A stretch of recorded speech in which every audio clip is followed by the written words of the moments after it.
Hola a todas y a todos. En este vídeo vamos a repasar los contenidos de la asignatura dedicada a la organización escolar del Máster en Dirección y Gestión de Centros Educativos de la Universidad Cardenal Herrera, CEU. Comenzamos el tema hablando de la socialización.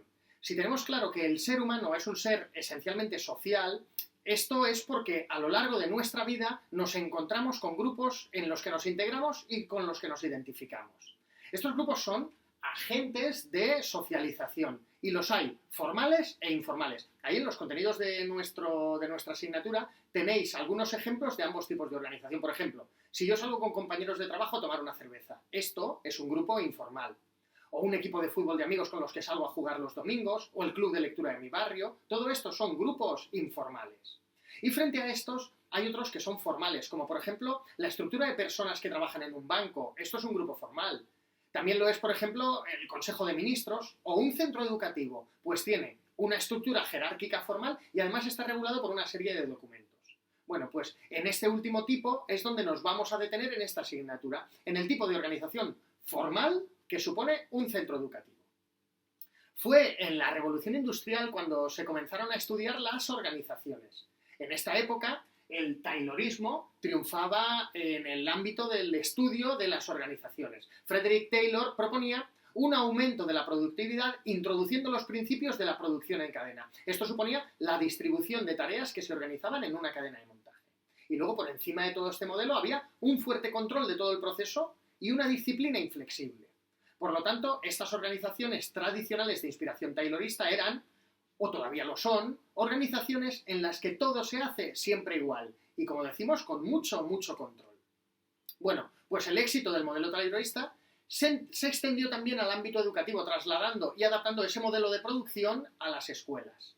Esto se traduce en grandes centros educativos regidos por estructuras rígidas e uniformes que dificultan o imposibilitan la atención individualizada y la atención a la diversidad, que hoy sabemos que es fundamental en el proceso de enseñanza y aprendizaje.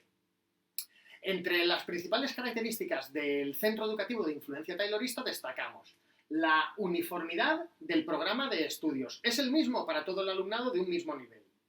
La metodología utilizada estaba pensada para trabajar en gran grupo, basada en la clase magistral, que era la misma para todos los alumnos y alumnas, y pruebas pretendidamente objetivas para todos por igual. En tercer lugar, un agrupamiento rígido y homogéneo del alumnado, todos en grupos en función de su nivel, y siempre los grupos son iguales, de tal manera que si un alumno cambia de centro y sale de un grupo, se integra en un nuevo grupo de otro centro que es exactamente igual y no hay ningún problema. El trabajo docente es bastante aislado, nada de eso de trabajo cooperativo entre docentes. Un docente se especializaba en un curso concreto y lo reproducía año tras año, a modo de una vía de producción en cadena. Además, hay una escasez de materiales de aprendizaje, salvo lo que es la clase magistral, luego la lectura y la escritura, y si acaso algún mapa colgado en las clases, poco más se ofrecía en estas. El espacio también se distribuía de forma uniforme. Las escuelas todas estaban diseñadas de la misma forma y la distribución en el aula siempre era igual. Todas las mesas y sillas enfocadas a la del profesor, que era el centro del proceso de enseñanza y aprendizaje. Uniformidad también en la temporalización, rigidez sin contemplar la diversidad del alumnado. Evaluación discontinua, es decir, nada de evaluación continua, solo se evaluaba en momentos muy puntuales, en los momentos de exámenes, y al final se la jugaba el alumno o la alumna a una carta en el examen final.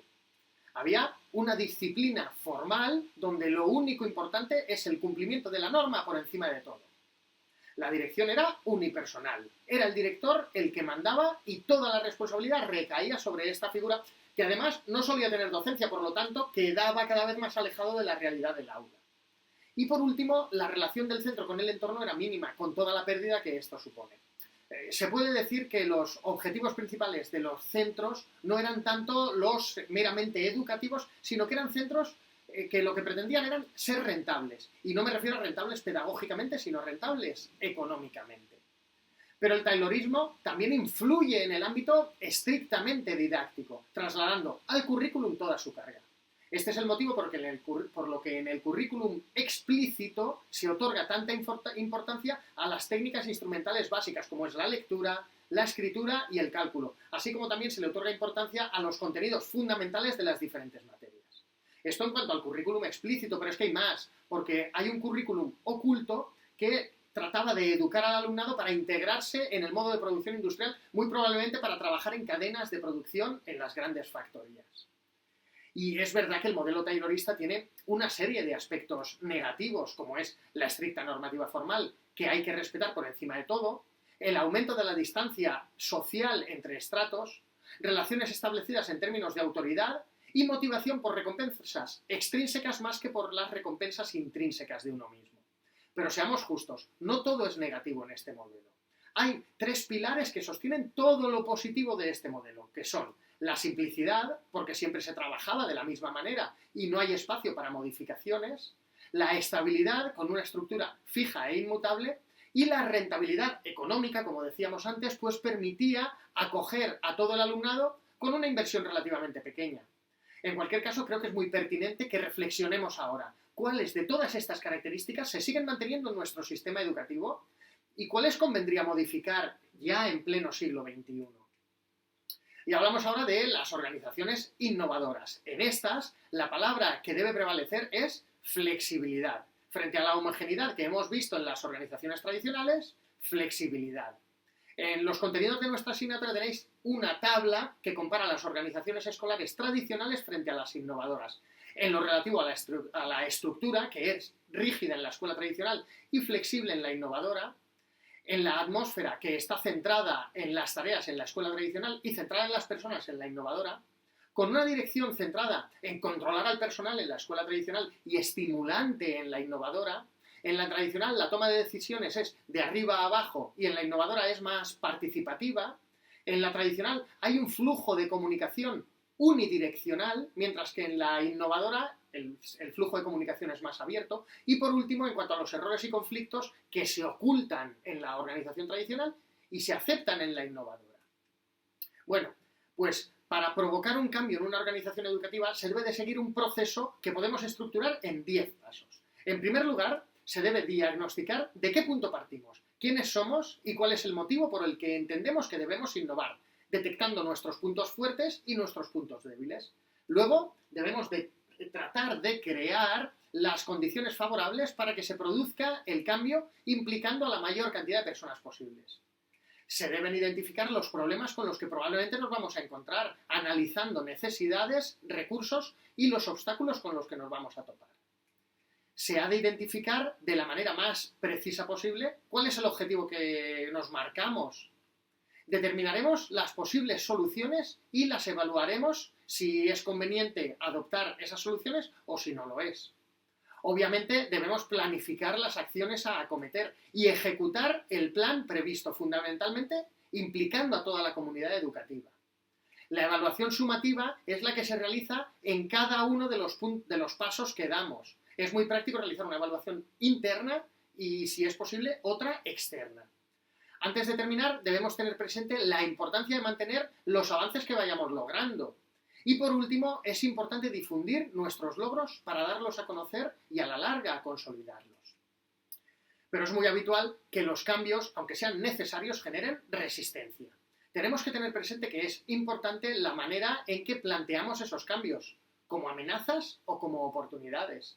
También, si anticipamos las resistencias que nos vamos a encontrar, quiénes se pueden resistir y por qué, plantearnos eso, y lo eficaces que seamos actuando en el momento oportuno. Son muchas las causas que pueden generar estas resistencias y es bueno tenerlas en cuenta y quizás hasta asumirlas para poder avanzar e integrar a las diferentes sensibilidades. Va a ser difícil evitar de manera absoluta las resistencias. Esto yo creo que es que va intrínseco en el género humano, pero para minimizarlas podemos fomentar la información de todo el proceso, que siempre es mucho mejor que actuar con secretismo. Implicar en el cambio a cuanta más gente mejor, pues es difícil resistirse a un proceso en el que estás implicado. Ofrecer el apoyo necesario, porque muchas veces te ves implicado en un proyecto y cuando vas a ver te faltan recursos o te falta tiempo y te sientes desamparado, y esto no puede pasar. Negociar escuchando las reivindicaciones y atendiéndolas.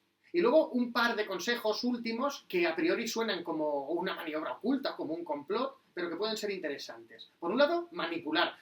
Un momento, por supuesto, por lo general, no es recomendable para nada, no es recomendable manipular, en especial si se nos va a ver el plumero y se percibe nuestro plan como una manipulación. Pero sí que puede ser recomendable determinar cuáles son las personas influyentes y tratar de acercarlas a nuestro proyecto. Y luego, más aún, la coerción, medidas coercitivas, que en realidad las medidas coercitivas son menos recomendables aún, pues una medida impuesta de arriba abajo es garantía de fracaso.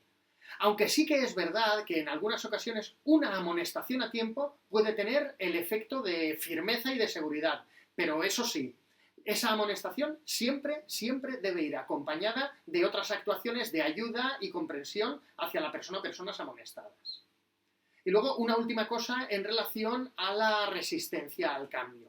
Como os comentaba antes, muy probablemente la resistencia al cambio es inevitable. Pensemos que esta resistencia al cambio no siempre es negativa, ya que las podemos considerar como una oportunidad para conocer las diferentes sensibilidades y atender las opiniones de toda la comunidad educativa. Bueno, pues como sea nuestra organización escolar, es muy importante conocerla en profundidad para poder ofrecer una gestión adecuada. Las organizaciones escolares son organizaciones complejas que incluyen relaciones de todo tipo. Vamos a destacar aquí 5 dimensiones diferentes que definen la organización escolar.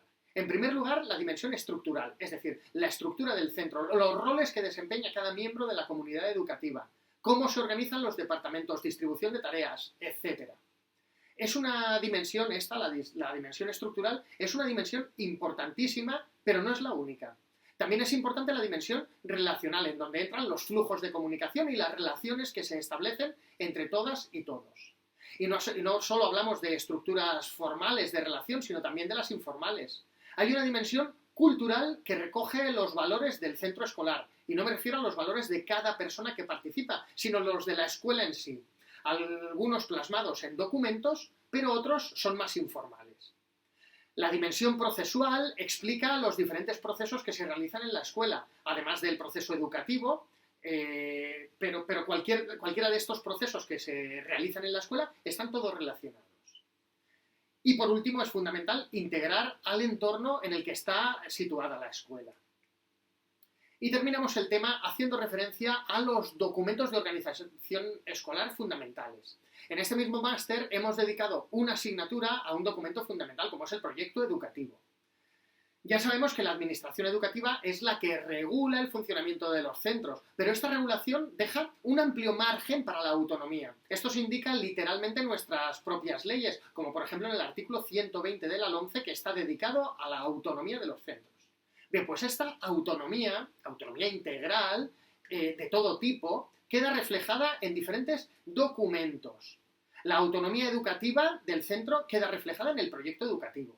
La autonomía pedagógica en la propuesta pedagógica del centro. La autonomía de gestión en el plan de gestión del centro. Y la autonomía de la normativa en las normas de organización y de funcionamiento. El proyecto educativo, como decía, ya lo hemos trabajado sobradamente en otra asignatura. Se elabora teniendo en cuenta el entorno sociocultural y recoge los valores, los objetivos y las prioridades de actuación en el centro. El proyecto de gestión regula la autonomía en materia económica del centro y de los recursos humanos o materiales. Las normas de organización y funcionamiento, que es lo que antes se llamaba el reglamento de régimen interno, aunque ahora ya no se llama así, ahora se llama normas de organización y funcionamiento, son justamente eso, la normativa que regula la vida en el centro. Y por último, la propuesta pedagógica del centro, que es la programación anual. Es la adaptación particular que hace el centro del currículum propuesto por la administración de forma genérica. Esta programación va en sintonía con la memoria anual del centro que se debe realizar al finalizar el curso y en la que se recogen las actuaciones y su evaluación. Bueno, estos son los contenidos de esta asignatura. Espero que os resulten interesantes. Los seguiremos trabajando en nuestra aula virtual. Mucho ánimo.